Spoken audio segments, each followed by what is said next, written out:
But it's not going to happen because the people of the Most High that are of the elect, that are of these tribes, whether they be of Judah, Benjamin, Levi, you know, so-called Negroes, West Indians, Haitians, or the so-called Puerto Ricans, the Brazilians, I'm about to say Australians, which is not Australians, but you do have Israelites among the Australians, but they're not Israelites. Yeah, hey, and check this out. Now, sister, brother, hey, because I was pondering on this yesterday.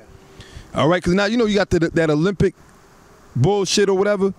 You know what? You know that's a heathenistic thing that was going on. But you know what that shows you? Everything we've been telling you that Israel is scattered throughout all the nations, man. Now you got Australian teams, in particular. You got the Australian. I'll start with the basketball team they got. Majority of them motherfuckers is straight up Jakes. They got one dude, which, I mean, a lot of Jakes, the brother was put me on to, a lot of Jakes went back to Australia, moved to Benjamin. And you got a West Indian area. West Indian population out there. But then you got motherfuckers, so you know that they, like anybody, mixed. But you got straight up motherfuckers that look like they crackers or whatever. And when you see the way they act and their whole spirit is Israelites. So you got Israelites up there too. All right, even though, but we dealing in this lesson, we more so focusing on the fact that the so-called Indian tribes, Native American Indian tribes, you know, the North American Indian, the Peruvian Indians, the Aztec Indians, so forth and so on. Those are the lost 12 tribes of Israel. So that's what we're focusing on. But keep in mind that you got them spread throughout the whole world. Hey, there's plenty of lessons we could do to show you that. That's right. Now I got a scripture that the brother called because the brother said, speaking, going back to the time of Zerubbabel, how they had the sword in one hand and a hammer or a building instrument in the other hand, and then the brother said, "What we still building, right?" So now I'm gonna read 1 Corinthians 3, and I'll get straight to the point. Verse 9, it says, "For we are laborers together with the Most High. Ye are the Most High's husbandry, ye are the Most High's building. According to the grace of the Most High, which is given unto me as a wise master builder, I have laid the foundation," it says, "and another buildeth thereon. But let every man take heed how he buildeth thereupon, for other foundation can no man lay than that is laid, which is Yahweh Shai." That's right. Now jump to the 16th verse. Now verse 16, it says, "Know ye not that ye are the temple of the Most High, that ye are the temple of the Most High, and that the Spirit of the Most High dwelleth in you. If any man defile the temple of the Most High, him shall the Most High destroy, for the temple of the Most High is holy, which temple ye are." And right now, that's what's being built, is a temple of Israel, which is spiritual, which is the tribes coming back together, which we're going to get that. Somebody got Amos, right? So, okay, read that in our 1 Peter. 1 Peter 2 and 5. 1 Peter 2 and 5. It says, "Ye also, as lively stones, are built up a spiritual house, and holy priesthood, to offer up spiritual sacrifices acceptable to the Most High by Yahweh Shai." Right. So basically, that's the tribes being built back up, because that spiritual house is Israel. Yeah, go ahead. Real quick. And you see that happening, like the Lord said, He's going to do it right before your eyes. You see it happening when you see brothers in the LA camp. You see brothers in the Texas camp. You see brothers in the Florida, down there in the Florida camp. You see brothers in Arkansas, right? Them brothers in Nebraska. Then you see brothers in England. See brothers in Canada. Australia.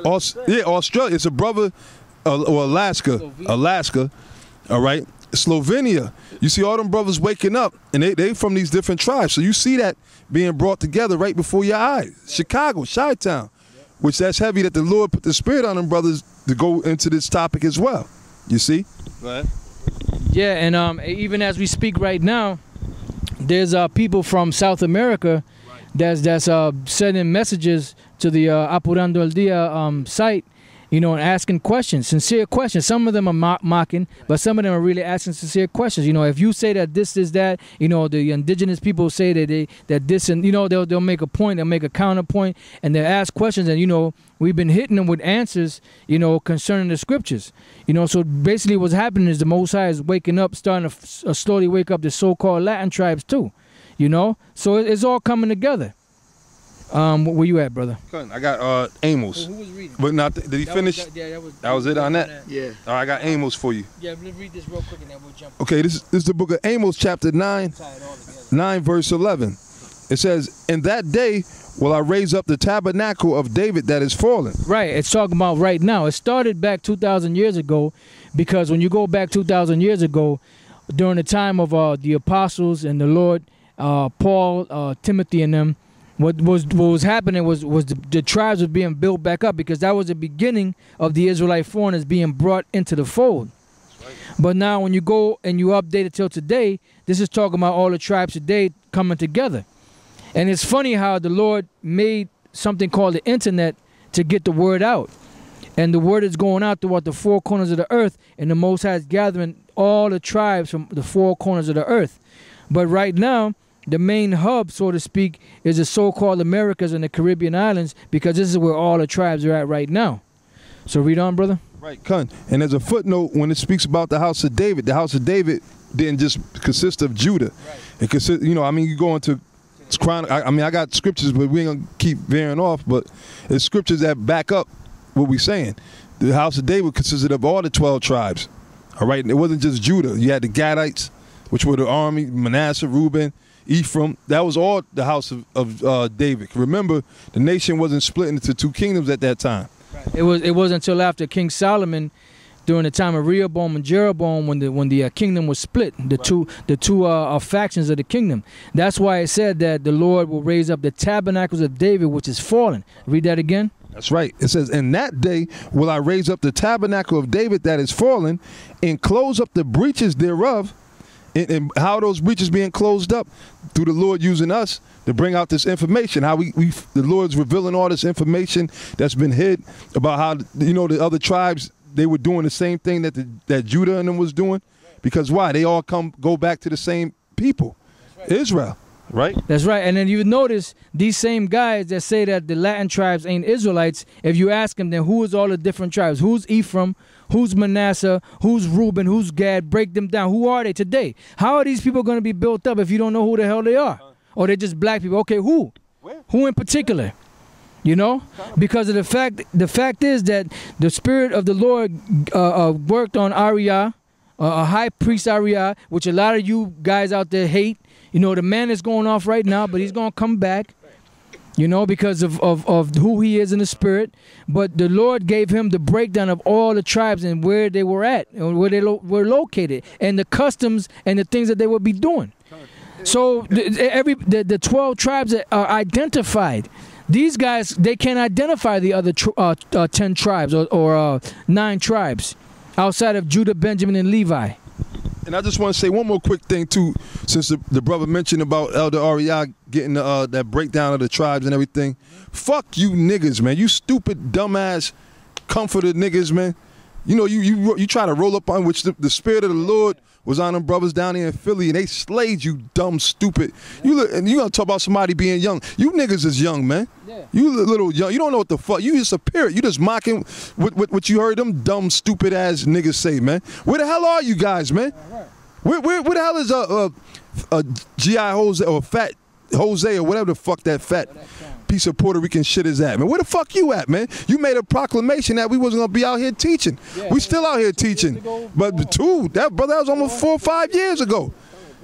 You know, where the hell is the discomfort at? Where's this new videos and breakdowns and revelations? You being found out. There's a lot of guys that broke off from you. All right, and you dumb, stupid ass nigga. You don't know nothing about how that thing got started. Talk about we ain't still nothing. First of all, we always acknowledge in as many videos, and we still acknowledge Ariah as being a man of the Lord, and we always acknowledge we was in his classes. All right, so we didn't steal nothing, man. We gave credit to where credit due, and furthermore, that's not Ariah's breakdown. That's the Lord's breakdown. He gave it to him. All right, which goes back into the scriptures in the book of Ezekiel 37, Genesis 49, so forth and so on. So the Lord said, freely as you have received, freely you give. All right, there's no patent on the 12 tribes. You dumb, stupid ass niggas, man. That was just a quick footnote. Salaki, man. No, I just wanted to say that. No, that was good. I just wanted to say this. Stupid ass niggas. I just wanted to say this, that we have seen sightings of comfies, discomfites walking around, all right, in droves of two, all right, and they're going house to house, and they ain't no different than the Jehovah wickedness, going around trying to gain disciples unto themselves, okay, and they're targeting young Jakes because they don't know no better, all right. And the reason why they're doing that is because people are leaving discomforters, what would you call that compound? That nest of vipers. That harborage. That harborage, as the Elder Tazan once said, that nest of vipers alone. People are leaving, man. People are leaving in droves. Yeah. You see? Now, we have seen these sightings. And you know what? And we leave them alone because the Lord ain't with them. Right. And we leave them alone. It ain't like we're going to just go, hey, yo, where y'all niggas are? You know what I'm saying? We leave them alone because, first of all, the Lord, that's right, like the Elder Manatak said, if any man be unjust, let them be unjust still. That's right. I mean, and there's a whole lot we could say about that, but you know what? In the interest of time, we want to get through this because we want to give you brothers some more information. So I want you to finish that, and then we're going to get some more of that information. Right. It says, and in that day I will raise up the tabernacle of David that is fallen, and close up the breaches thereof, and I will raise up his ruins, and I will build it as in the days of old. Right. So the Lord said he will build it as in the days of old, and that's what's happening right now. It's like the Lord is taking all the tribes and bringing them back together and separating the differences between all the tribes. Was that it on that, brother? Well, no, that's the main point. Okay. All right, I just had Ephesians, the second chapter, to wrap all that up. Okay, this is Ephesians, the second chapter, and starting at the 11th verse, I'll read fast. Wherefore remember that ye being in time past Gentiles in the flesh, who are called uncircumcision by that which is called the circumcision in the flesh made by hands, talking about Judah, Benjamin, and Levi, trying to say they were righteous and following the law to the T and all that, and they wasn't. They were hypocrites. That at that time you were without Yahushua, being aliens from the commonwealth of Israel. Right, the word aliens means stranger, meaning that the tribes that were scattered throughout all the other nations, they forgot the customs of Israel. Some of them knew they were Israel, some of them didn't. They became strangers to the laws and all that. So they started walking according to the ways of the actual heathen. And strangers from the covenants of promise. They forgot the law, you see. Having no hope because they didn't know about the Most High. They didn't know about Yahushua. They didn't know about the commandments. They didn't know about a kingdom of heaven coming to them where they're going to put down all nations beneath their feet, and that their Lord was going to come and put all nations beneath his feet. They didn't know about that. No hope, right? That hope was gone. Right, the hope was gone, man. And without the Most High in the world. But now in Yahushua, ye who sometimes were far off are made nigh by the blood of Yahushua. And you know what? At the end, we all became that. We all became far off. And then only the elect was made nigh unto Yahushua. You know what? Because when in this time around, nobody knew that they were Israelite. Nobody woke up. Nobody was born into this thing. The only one that can say they was born into knowing that they was an Israelite was Ariah at that time. Because everybody else, when they woke up to what? Thinking they were black, West Indian, African American, Haitian, Puerto Rican, Dominican, Mexican, Seminole Indian, North American Indian. So that's the mentality that all of our people had. We all had the mentality of a Gentile. We didn't know who we were. But the Lord sent his men, beginning with Abba Bivens, who is Elijah the prophet, for those who have ears to hear, and he turned the hearts of the fathers back unto the children, and vice versa. And before he passed away, he was teaching that the so-called Negroes and the West Indians and the Puerto Ricans and so on and so forth were Israelites. You know, but he just didn't know what tribe each one of them belonged to. Then the Spirit, he chose two men, which was King Masha and Elder Ariah, out of all the other men that was coming. Of course, Elder Yaiqua was there, and he basically said that the Spirit of the Lord of Yahweh Bashem Yahushai guided him to choose those men to continue on the legacy. And after his death,